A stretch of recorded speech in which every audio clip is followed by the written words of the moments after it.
Chapter 37. The Reaper Whose Name is Death. "Matthew? Matthew! What is the matter? Matthew, are you sick?" It was Marilla who spoke, alarm in every jerky word. Anne came through the hall, her hands full of white narcissus.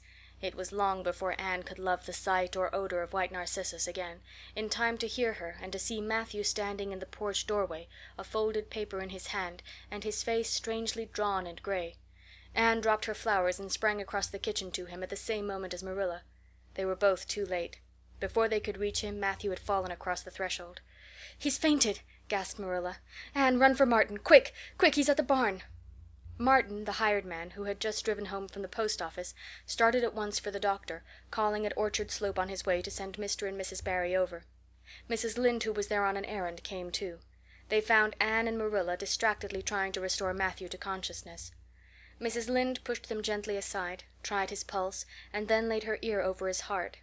She looked at their anxious faces sorrowfully, and the tears came into her eyes. "Oh, Marilla," she said gravely, "I don't think we can do anything for him." "Mrs. Lynde, you can't think Matthew is—" Anne could not say the dreadful word. She turned sick and pallid. "Child, yes, I'm afraid of it. Look at his face.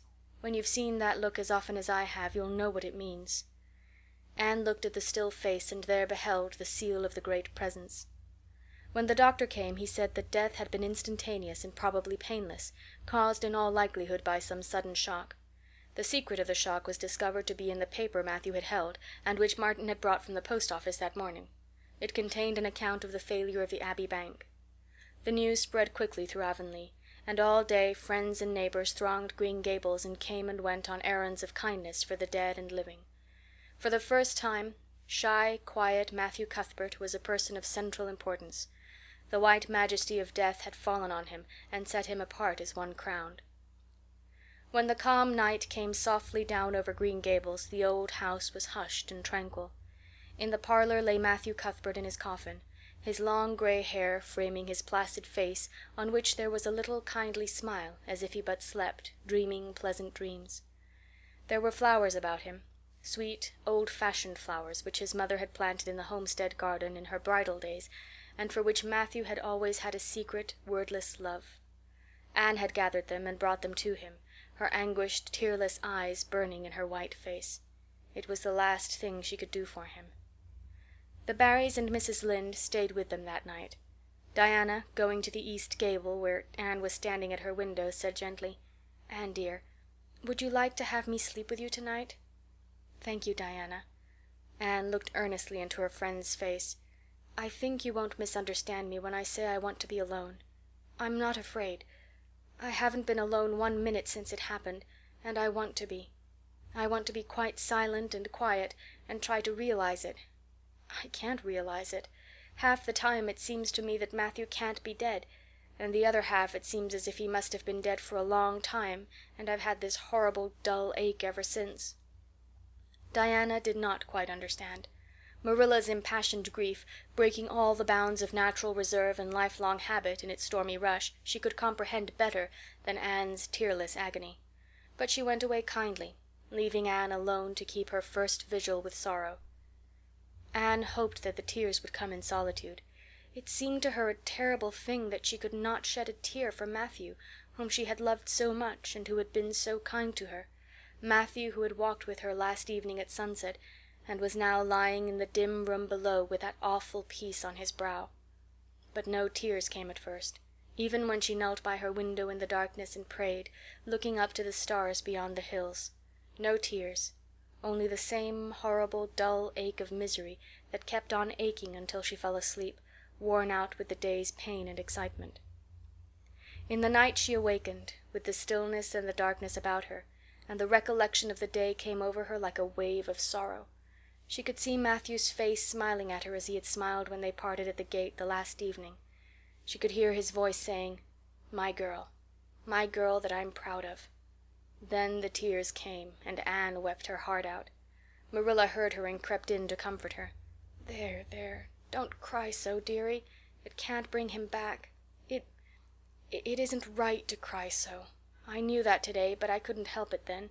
He'd always been such a good, kind brother to me. but God knows best." "Oh, just let me cry, Marilla," sobbed Anne. "The tears don't hurt me like that ache did. Stay here for a little while with me and keep your arm around me so. I couldn't have Diana stay. She's good and kind and sweet, but it's not her sorrow. She's outside of it, and she couldn't come close enough to my heart to help me. It's our sorrow, yours and mine. Oh, Marilla, what will we do without him?" "We've got each other, Anne. I don't know what I'd do if you weren't here, if you'd never come. Oh, Anne, I know I've been kind of strict and harsh with you maybe, but you mustn't think I didn't love you as well as Matthew did for all that. I want to tell you now when I can. It's never been easy for me to say things out of my heart, but at times like this it's easier. I love you as dear as if you were my own flesh and blood, and you've been my joy and comfort ever since you came to Green Gables." 2 days afterwards they carried Matthew Cuthbert over his homestead threshold and away from the fields he had tilled and the orchards he had loved and the trees he had planted. And then Avonlea settled back to its usual placidity, and even at Green Gables affairs slipped into their old groove, and work was done and duties fulfilled with regularity as before, although always with the aching sense of loss in all familiar things. Anne, new to grief, thought it almost sad that it could be so, that they could go on in the old way without Matthew. She felt something like shame and remorse when she discovered that the sunrises behind the firs and the pale pink buds opening in the garden gave her the old inrush of gladness when she saw them, that Diana's visits were pleasant to her, and that Diana's merry words and ways moved her to laughter and smiles, that, in brief, the beautiful world of blossom and love and friendship had lost none of its power to please her fancy and thrill her heart, that life still called to her with many insistent voices. "It seems like disloyalty to Matthew somehow to find pleasure in these things now that he is gone," she said wistfully to Mrs. Allan one evening when they were together in the manse garden. "I miss him so much, all the time. And yet, Mrs. Allan, the world and life seem very beautiful and interesting to me for all. Today Diana said something funny and I found myself laughing. I thought when it happened I could never laugh again, and it somehow seems as if I oughtn't to." "When Matthew was here he liked to hear you laugh, and he liked to know that you found pleasure in the pleasant things around you," said Mrs. Allan gently. "He is just away now, and he likes to know it just the same. I am sure we should not shut our hearts against the healing influences that nature offers us. But I can understand your feeling. I think we all experience the same thing. We resent the thought that anything can please us when someone we love is no longer here to share the pleasure with us, and we almost feel as if we were unfaithful to our sorrow when we find our interest in life returning to us. "I was down to the graveyard to plant a rose bush on Matthew's grave this afternoon," said Anne dreamily.